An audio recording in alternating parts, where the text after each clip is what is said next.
तर मंडळी आजचा विषय आपला जरा वेगळा आहे। तांबटी स्ट्रक्चर वरती आपला विषय जसा की असेल तार असेल, बांबू असेल, अँगल असेल, खुट्टीसाठी जे आपण रॉड वापरतो ते असतील, त्याविषयी कोणत्या साईजचे घ्यायचे, आपल्याला तार कोणत्या साईजची घ्यायची, बांबू किती फूट घ्यायचे, म्हणजे आपला मंडप एकदम टकाटक राहील, पडणार नाही किंवा मग चांगला आपल्याला प्लॉट मधून रिझल्ट भेटेल। मंडप तसा आपण काकडीसाठी पण देतो, वाल साठी पण असतो, वांग्यासाठी पण असतो, सिमला मिरची पण असेल, दुसरे पण पिकं तुम्ही जसं की गिलका असेल, दोडका असेल, भोपळा असेल, बरेच सर्व वेलवर्गीय पिकांसाठी आपण मंडपाचा वापर करतो। पण त्यामध्ये आपण जास्त करून बांबू वापरतो। बांबू आपल्याला कोणत्या प्रकारे घ्यायचा आहे, म्हणजे कुठल्या हाईटचा घ्यायचा आहे, कुठल्या किती फुटापर्यंत आपल्याला वापरायचा आहे, त्याबद्दल आपण आज जाणून घेणार आहोत। आणि तार कुठली वापरायची, किती गेजची वापरायची ते पण जाणून घेणार आहोत। तर नमस्कार मित्रांनो, मी विक्रम शिंदे, तुम्ही बघत आहात किंग फार्मर युट्यूब चॅनल। तर चला आजच्या विषयाला सुरुवात करू आणि जाणून घेऊ काय। सर्वात प्रथम मित्रांनो आपण पहिल्यांदा तर बांबू बद्दल बोलू, कारण बांबू आता खूप महत्वाचा विषय झालाय। कारण बांबू मध्ये भरपूर साईजचे 5 फूट, 6 फूट, 7 फूट, 8 फूट, 10 फूट, 12, 15 फुटापर्यंत चांगले चांगले 20 फुटापर्यंत बांबू आहे। पण आपल्या कामाचा कुठला बांबू आहे, म्हणजे आपल्याला म्हणजे आपल्या मंडपासाठी कुठला योग्य बांबू आहे, म्हणजे कुठली साईज योग्य ती साईज आहे। तर मित्रांनो पहिल्यांदा आपण बांबू बद्दल जाणून घेऊ। बांबू खूप महत्वाचा आहे, कारण स्ट्रक्चरसाठी जर स्ट्रक्चर उभं करायचं आहे, आपल्याला मंडप उभा करायचा आहे, त्यासाठी बांबूचा मोठा रोल असतो। कारण बांबू असेल तर भाऊ स्ट्रक्चर उभं राहू शकतो। तर चला बांबू बद्दल जाणून घेऊ। बांबू कोणत्या साईजचा घ्यायचा आपल्याला। बांबू मध्ये जास्त झंझटी करायचं नाही मित्रांनो, 7 ते 8 फुटामध्ये घ्यायची, 9 फूट घेतला तरी चालतोय। 10 फूट जास्त मोठा होतोय, आपली तांबटी काही एवढी वर जाणार नाही। तांबटी असो किंवा काकडी, वांगे, सिमला असेल, आपली एवढी वर जात नाही। भोपळा वगैरे असतो पण तिथपर्यंत आपण नेत नाही। भोपळा, गिलक, दोडका असेल, जास्त करून भरपूर शेतकऱ्याचे बागाचं स्ट्रक्चर असतं, त्यावरतीच त्याचं उत्पन्न घेताय, त्यावरती त्याची शेती करताय, त्यामुळे बांबूचा जास्त उपयोग तिकडे होत नाही। तर आपल्याला टोमॅटोसाठी जास्त उपयोग होतो बांबूचा।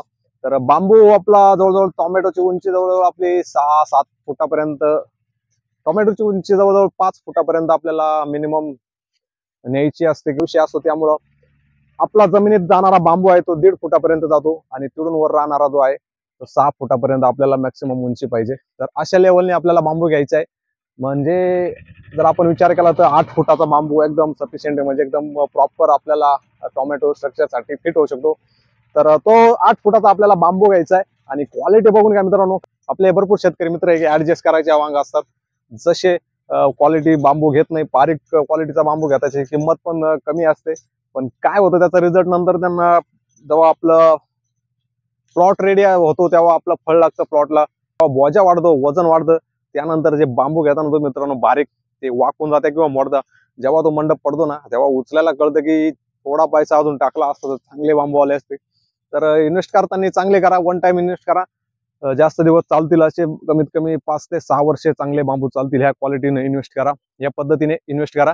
कारण परत परत कारण आपल्या मालाची जेव्हा नुकसान होते तेव्हा खूप वाईट वाटतं। कारण एवढी मेहनत करून आपण जर त्या टायमाला आपला माल खाली गळून जातो किंवा मंडप वगैरे पडतो, तेव्हा खूप वाईट वाटतं। त्यामुळे चांगला इन्व्हेस्ट करा, चांगला बांबू घ्या, चांगली क्वालिटी बघून घ्या, 8 फुटापर्यंत वापरू शकता, काही प्रॉब्लेम नाही। आणि अशा पद्धतीने चांगला बांबू वापरून तुम्ही स्ट्रक्चरला चांगला सपोर्ट देऊ शकता। तर त्यानंतर आपल्याकडे मित्रांनो तारीसाठी आहे। तार कुठल्या साईजची वापरायची, त्याच्यात पण भरपूर शेतकरी कॉम्प्रोमाइज करतात। वजन तारीचं जास्त असतं, त्यामुळे त्याच्यात पण जास्त तार यावं म्हणून वजन कमी वजनाची तार घेता, आणि त्यामुळं तिथे बी आपलं नुकसान होतं। बारीक तारीने काय होतं की तार तुटली की मंडप पडतो, मंडप पडला की नुकसान होतं, नुकसान झालं का आपला पैसा वाया जातो, हे लक्षात ठेवा मित्रांनो। त्यामुळे वापरताना चांगल्या प्रकारची तार वापरा, चांगल्या गेजची वापरा। ती कोणती आहे तर आपल्याला वापरायची सफिशियंट असणारी 12 गेजची तार, ती की एकदम प्रॉपर आहे, एकदम सफिशियंट आहे, आणि एकदम मजबूत तार आहे, जी आपल्या टोमॅटो स्ट्रक्चर असेल त्याला एकदम सपोर्ट करते आणि चांगला आपल्याला रिझल्ट पण भेटतो। तशी मार्केटमध्ये भरपूर आहे, पण ती आपल्याला वापरायची नाही। आपल्याला फायदा होईल त्या तारीकडे जायचंय, त्या गोष्टींमध्ये इन्व्हेस्ट करायचं आहे, कारण भविष्यात आपल्याला त्याचा फायदा पण झाला पाहिजे आणि आपलं नुकसान पण झालं नाही पाहिजे। अशा पद्धतीनं आपण त्या गोष्टींचा वापर केला पाहिजे। तर चांगल्या कंपनीची तार वापरा, टाटाची वापरा, अजून भरपूर कंपन्या आहे, क्वालिटी वापरा, ब्रँडेड वापरा, थोडी नुकसान होणार नाही या पद्धतीने वापरा।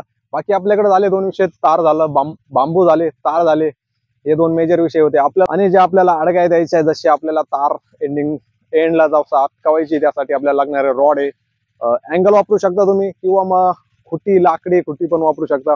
जसे आजकाल लाकड जे मिल आहे मोठाल्या लाकडाच्या, त्यामध्ये रेडीमेड आपल्याला खुटी पण भेटते आजकाल. तर अशा पण पद्धतीने तुम्ही वापरू शकता. जर का तुमची जमीन हार्ड असेल तर तुम्ही जास्त करून अँगल वापरू शकता किंवा मग रॉड वापरू शकता. जसे जाड साईजचे रॉड वापरा, चांगले अँगल वापरा.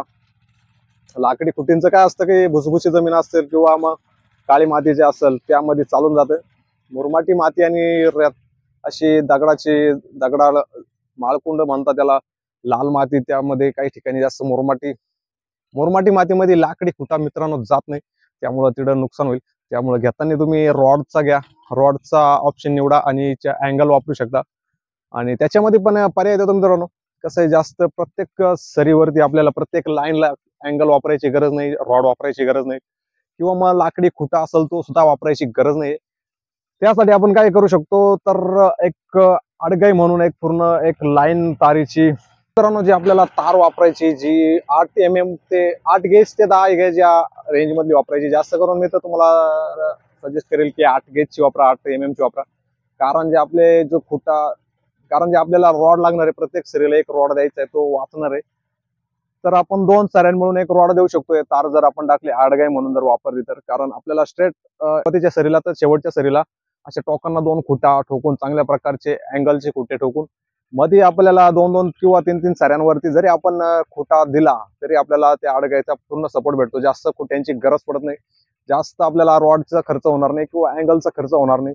तिथं पण आपण पैसा वापरू शकतो. आणि मित्रांनो ते पण एक 1 टाइम इन्व्हेस्ट आहे, कारण ती पण लॉंग टाइम चालणारी वस्तू आहे, कारण ती लवकर खराब होत नाही, कारण ती स्टीलची असते. त्यामुळे तुमचे पुढचे 7-8-10 वर्ष चांगले निघून जाऊ शकता आणि तुम्हाला जास्त खुटे ठोकणे किंवा जास्त रॉड घेणे, चॅनल घेणे याची गरज पडणार नाही. लाकडी खुट्यांची पण जास्त गरज पडणार नाही. तर अशा पद्धतीने तुम्ही वापर करू शकता. तर टोमॅटो साठीचं स्ट्रक्चर जे की तुम्ही चांगल्या पद्धतीनं वापर जर केला तर निश्चित तुम्हाला चांगले रिझल्ट भेटतील. तुमचं नुकसान होणार नाही, तुमचा मंडप पडणार नाही, तुमचं उत्पन्न चांगलं होईल. तुम्हाला किती उंचीपर्यंत तुमचा प्लॉट न्यायचा आहे, जसं आपण 8 फुटाचा बांबू घेतलाय, 1.5 फूट आपण खाली घालणार आहे, तर जवळजवळ आपल्याकडे 6.5 फूट पर्यंतचा बांबू आहे. तर आपण जवळजवळ 5 फुटापर्यंतच नेत होतात. पण जर का तुमची टोमॅटो प्लॉट वाढवण्याची इच्छा असेल तर तुम्ही पूर्ण 6 फुटापर्यंत पण आपली जी तार असते ती नेऊ शकता. उंची पण चांगली प्रकारे वाढवू शकता तुम्ही. तुमच्या प्लॉटच्या हिशोबाने तुम्ही तारीचं नियोजन करा. तार बांबूला अटकवत चला. जसे 5 फुटा 4 फुटे असतील, काही उन्हाळ्यामधले प्लॉट असतात जे मित्रांनो जास्त वाढ होत नाही. हिवाळीमधले प्लॉट असेल ज्याची पण जास्त वाढ होत नाही, जवळजवळ 4 फुटापर्यंत एंड होऊन जातात. पावसाळ्यामध्ये जास्त मोठ्या प्रमाणात वाढ होती, 5-6 फुटापर्यंत पण चांगले प्लॉट वाढ होती. तर अशा पद्धतीने तुम्ही तार घेऊ आणि बांबूंचं नियोजन तुम्ही तुमच्या हिशोबाने करा, कारण तुमचे प्लॉट किती उंचीपर्यंत वाढ होती त्या हिशोबाने घ्या. कारण काही शेतकऱ्यांचे भरपूर आहे की 6 फुटाच्या प्लस पण प्लॉट गेलेले आपण बघितले. त्यामुळं तुम्ही 10 फुटाचा पण बांबू वापरू शकता. तुमचं नियोजन कसं आहे त्यावरती डिपेंड आहे.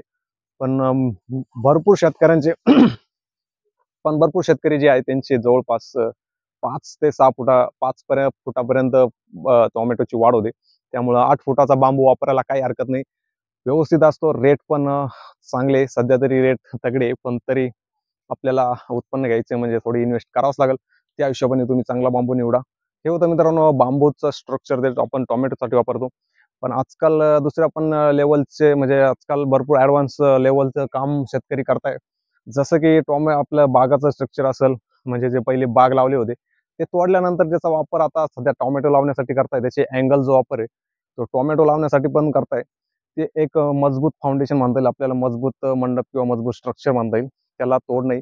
तिथं ना बांबू मोडण्याचा विषय ना तार तुटण्याचा विषय, कारण ते पूर्ण मेटलमध्ये पूर्ण स्ट्रक्चर लोखंडी असल्यामुळं त्याचा काही विषय येत नाही. तर असे पण शेतकरी, जे शेतकरी कायम स्वरूपी टोमॅटो लावतात, दर सीझनला टोमॅटो लावतात, उन्हाळी असेल, हिवाळी असेल, पावसाळी असेल, त्या सीझनला त्यांच्याकडे हमखास टोमॅटो असते. अशा शेतकऱ्यांनी डायरेक्ट मी तर म्हणतो परमनंट त्यांनी अँगलचं स्ट्रक्चर उभं करून घ्यावा, कारण झंझट नाही राहणार. त्याच्यामध्ये ट्रॅक्टर पण चालतो, मशागत पण करू शकता, टेन्शन नाही. तसं तार बांबूचं जास्त झंझट असतात, दर सीझनला काढायचा, परत टोमॅटो लावली का परत आपल्याला तो स्ट्रक्चर उभं करायचं, ती झंझट राहणार नाही. ज्यांचं चांगलं आर्थिक नियोजन आहे, त्यांच्याकडं आर्थिक बळ चांगले, अशा शेतकऱ्यांनी नक्कीच स्ट्रक्चर आहे जे लोखंडी उभं केलं पाहिजे, अँगल मध्ये उभं केलं पाहिजे, जेणेकरून त्यांची जी होणारी एनर्जी लागते डबल स्ट्रक्चर उभं करण्याची ती लागणार नाही. असं पण तुम्ही स्ट्रक्चर उभं करू शकता. तर आजचा व्हिडिओ स्ट्रक्चरवरती होता मित्रांनो. मला ही माहिती कशी वाटली कमेंटमध्ये नक्की सांगा आणि तुमच्याकडे नियोजन कसं असतं ते पण कमेंटमध्ये सांगा. तर भेटू परत नवीन व्हिडिओमध्ये. तोपर्यंत जय हिंद, जय महाराष्ट्र.